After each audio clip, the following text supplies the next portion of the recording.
आज मैं इंग्लिश के क्लास के लिए सेंटेंस फॉर्मेशन से वॉइस चेंज लेकर आया हूँ। ये वॉइस चेंज जो ये 4-5 एग्जाम्पल मैं दे रहा हूँ, इससे हम आशा करते हैं कि आपको आसानी होगी। तो इससे पहले कि वॉइस चेंज को बताएं, कुछ बेसिक चीज़ें हम बता दे रहे हैं। बेसिक चीज़ों को हम यदि जाने तो वॉइस चेंज करना आसानी होगा। तो पहली चीज़ ये है कि वॉइस जो है 2 प्रकार का होता है। एक होता है एक्टिव वॉइस और दूसरा होता है पैसिव वॉइस। एक्टिव यानी कि प्रत्यक्ष रूप से, डायरेक्ट रूप से किसी को कुछ बात कहा गया और उसी को थोड़ा सा घुमा कर बोला गया, तो उसको कहते हैं पैसिव। इसका छोटा सा एग्जांपल मैं दे रहा हूँ।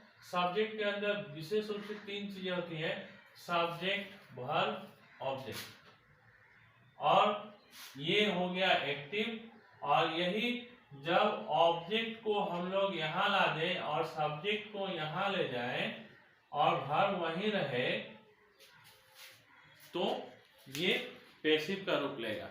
पैसिव करने के लिए सब्जेक्ट को ऑब्जेक्ट बनाया जाता है और ऑब्जेक्ट को सब्जेक्ट बनाया जाता है, और विशेष रूप से वर्ब जो है यहाँ किसी भी रूप में रहे, पहला, दूसरा, तीसरा, चौथा, किसी भी रूप में रहे, यहाँ पे तीसरे रूप में लिखा जाता है। पैसिव वॉइस में ऑलवेज, हमेशा पैसिव वॉइस में वर्ब जो है थर्ड फॉर्म में लिखा जाता है।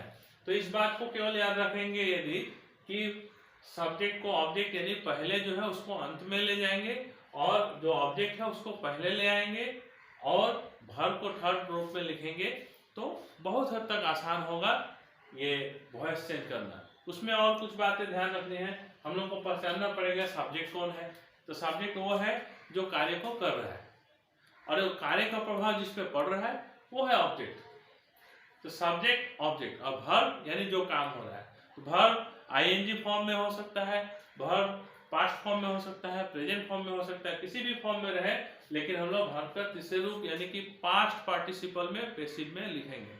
कभी कभी ऐसा होता है कि पैसिव में दिया हुआ एक्टिव में कन्वर्ट करना है। बहुत ज्यादा समय ये होता है कि एक्टिव में दिया हुआ है उसको पैसिव में कन्वर्ट करना है। तो हम लोग इसको धीरे धीरे एक्टिव से पैसिव बनाने का प्रयास करेंगे। तो पहला चीज ये है कि वाक्य के अंदर, सेंटेंस जो दिया उसके अंदर सब्जेक्ट को पहचाने, ऑब्जेक्ट को पहचाने, वर्ब को पहचाने। तो मैं पहला वाला सेंटेंस लेता हूँ। The authorities postpone the exam. Authority जो प्रतिनिधि है वो पोस्टपोन माने स्थगित कर दिया, एग्जाम माने परीक्षा। तो ये काम को किया गया, पोस्टपोन करने का काम किसके द्वारा किया गया? अथॉरिटीज के द्वारा। ये हो गया सब्जेक्ट और ये तो काम है इसलिए ये वर्ब, और ये जो है ऑब्जेक्ट का जो बच गया वो ऑब्जेक्ट। तो हमने क्या बताया था कि जो ऑब्जेक्ट है उसको इधर सब्जेक्ट बनना कराना है, तो ये अंत में है उसको हम लोग इधर लिख देंगे द एग्जाम। यहाँ डी होगा पोस्टपोन एग्जाम। अब ये वर्ब जो है इसको देखेंगे ये कौन से रूप में है। वर्ब जो है पास्ट फॉर्म में है। यदि ये पास्ट फॉर्म में है तो यहाँ वाज लिखेंगे, और यदि प्रेजेंट फॉर्म में होता है ये तो हम लोग इज लिखेंगे। यदि ये बहुवचन है तो आर लिखेंगे, यदि ये बहुवचन है, ये पास्ट टेंस है, तो वेयर लिखेंगे। इस बात को ध्यान देंगे। और वर्ब का तीसरा रूप जो है वो सेम होगा, पोस्टपोन ही होगा। अब क्या बचा? ये दोनों को हम लोग लिख लिए, ये बचा है इसको उधर ले जाना है। उसको उधर ले जाने से पहले हम लोग को केवल यहाँ पे बाय लिख देना है, बाय द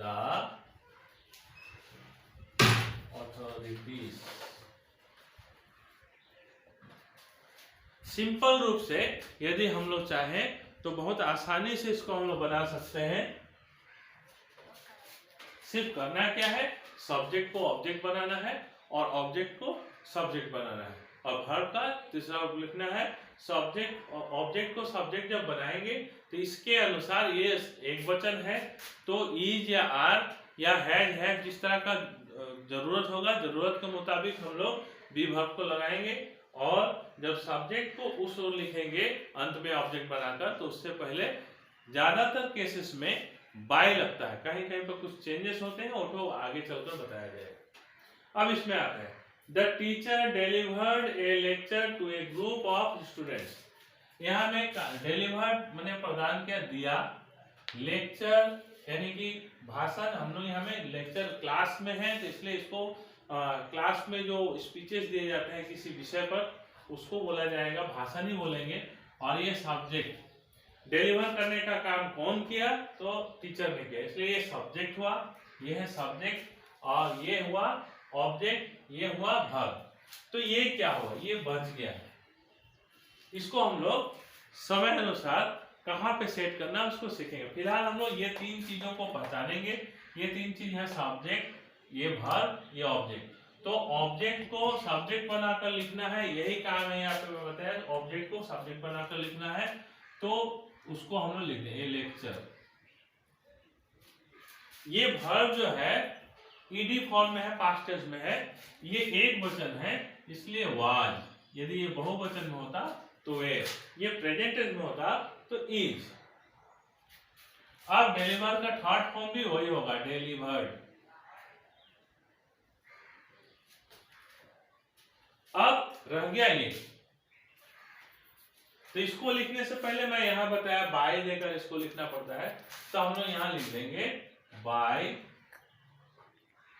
द टीचर।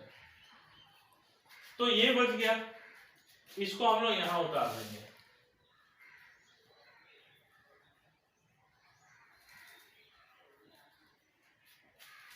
तो a lecture was delivered by the teacher to a group of students.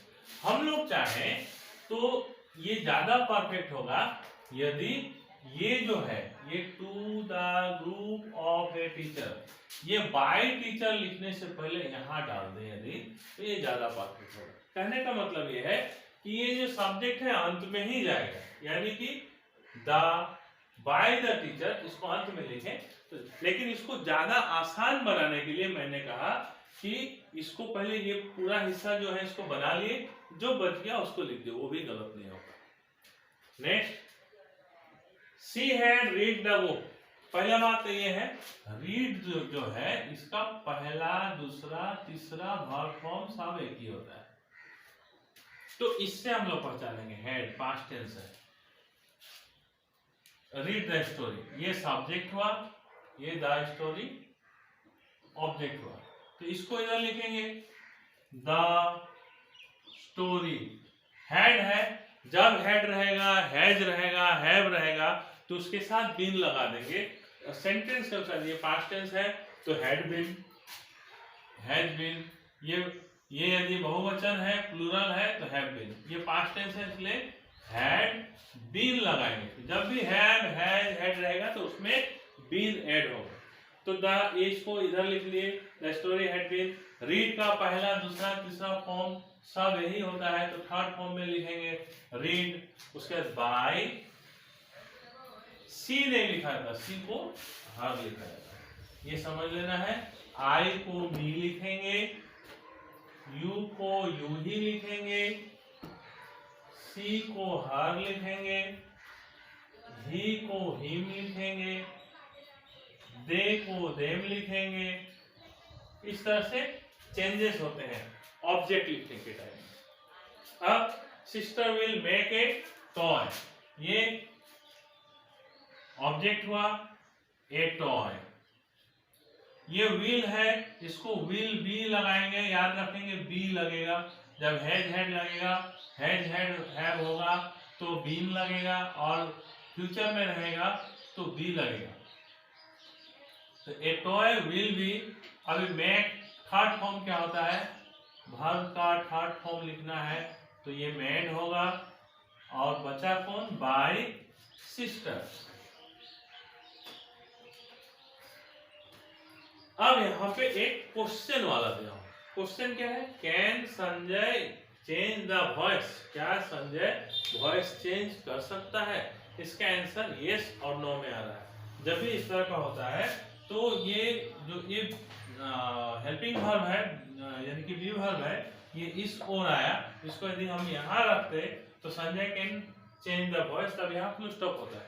ये जब भी उल्टा होगा तो इसको फिलहाल के लिए जो जहां है वहीं रख दे, इसको यदि छोड़ दे तो संजय चेंज द वॉइस, इसको यदि हम छोड़ देते हैं तो ये सेंटेंस आया Sanjay change the voice.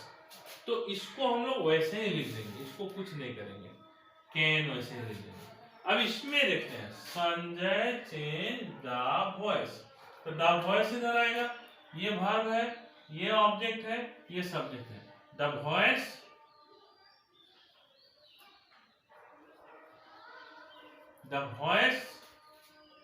can the voice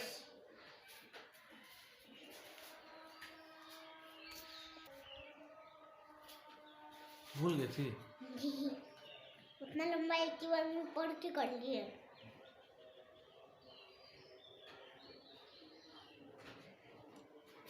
लेकिन पापा हमको बकलोल क्यों बोले थे पिछला वीडियो? हाँ,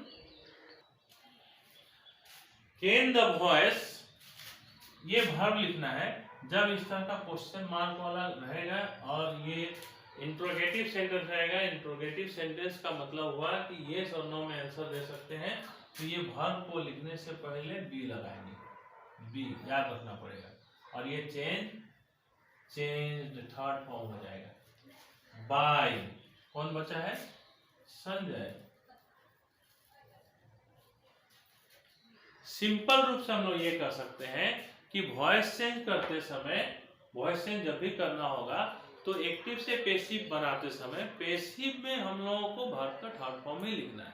दूसरी बात यह है, इसका बेसिक बात यही है कि जो सेंटेंस में सब्जेक्ट, वर्ब और ऑब्जेक्ट होते हैं, सब्जेक्ट को अंत में ले जाया जाता है, वो ऑब्जेक्ट बन जाता है पैसिव वॉइस में, और ऑब्जेक्ट जो है पहले आ जाता है, उस समय वो सब्जेक्ट बन जाता है, और वर्ब को यहाँ बीच में ही रहने दिया जाता है। ये हुआ वर्ब का तीसरा फॉर्म में लिखा जाता है, और जरूरत के मुताबिक, जैसा जरूरत हो उसके मुताबिक हम लोग वहां में बी वर्ब का प्रयोग करते हैं। Is, was, has, have been, had been, जो जिस तरह की जरूरत है उस तरह से हम लोग यूज करते हैं। ये 4-5 मैं एग्जांपल दिया, इस तरह के सेंटेंसेस आपके एग्जाम में दिया है, तो मैं आशा करता हूँ आप लोग आसानी से इसको सॉल्व कर सकते हैं। तो आशा करता हूँ कि वॉइस चेंज आप लोगों को बहुत ही सहायक सिद्ध होने वाला है और सभी कक्षाओं के लिए इम्पोर्टेंट है। बहुत बहुत धन्यवाद। अब मेरे चैनल को लाइक, कमेंट, शेयर करते रहिए, इसी तरह से प्रोत्साहन देते रहिए। बहुत बहुत धन्यवाद।